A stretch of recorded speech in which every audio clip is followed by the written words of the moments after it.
Kif kien imwijat fil-manifest elettorali Malta flimkien se jitwessaw il-faxex tal-means testing biex aktar studenti jkunu eligibbli għal stipendju supplementari.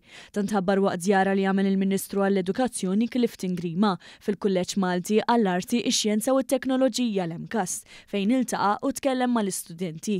Permezz ta' din il-miżura elettorali se titwessa eligibilità għal din lotja addizzjonali biex jintlaħqu aktar studenti li ġejjin minn familji bidħul baxx.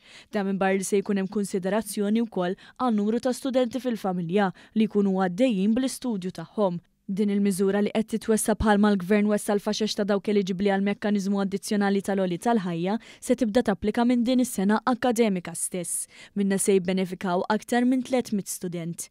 Roħejja żammit li l-President tal-Kunsill Studenti MKAST faħret din l-inizjattiva.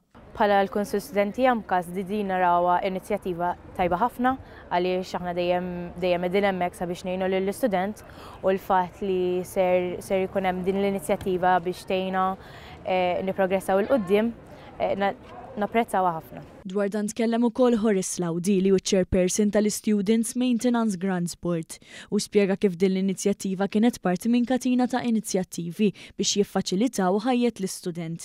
Fosthom iż-żieda fl-istipendju f'korsijiet meqjusin essenzjali fuq isma tax-xogħol kif ukoll il-fatt li issa student jista' jaħdem sa 30 siegħa f'ġimgħa mingħajr ma jitnaqqaslu l-istipendju. Jolqtu l-aktar dawk l-istudenti li ġejjin minn familji li għandhom dħul baxx, imma aħna bħala soċjetà li aħna kommessi li ngħinu l-student li jasal u nemnu li b'dawn il-benz il-ġodda li aħna żidna ħajkun hemm numru sostanzjali ta' studenti oħra li ħajkunu jistgħu jiġu eligibbli u fil-ġimgħat li ġejjin l-applikazzjonijiet tagħhom se jkunu jiġu approvati. Il-Ministru Grima qal kif inizjattivi ta' din ix-xorta jkomplu jikkonfermaw ir-ruħ soċjali ta' dan il-Gvern hekk kif l-aġġustamenti jvarjaw bejn 2550 euro għal 3200 euro. Rajna illi nwessaw dawk li huma l-kriterji marbuta ma' l-eligibilità ta' dawn l-istudenti sabiex jibbenefikaw minn din l-għajnuna supplementari u hemmhekk kellna żieda l fuq f'dak li huwa il-bracket ta' dħul tal-familja li minnha mbagħad wieħed jiddeċiedi jekk l-istudent jibbenefikax minn dan id-dħul supplementari u menu.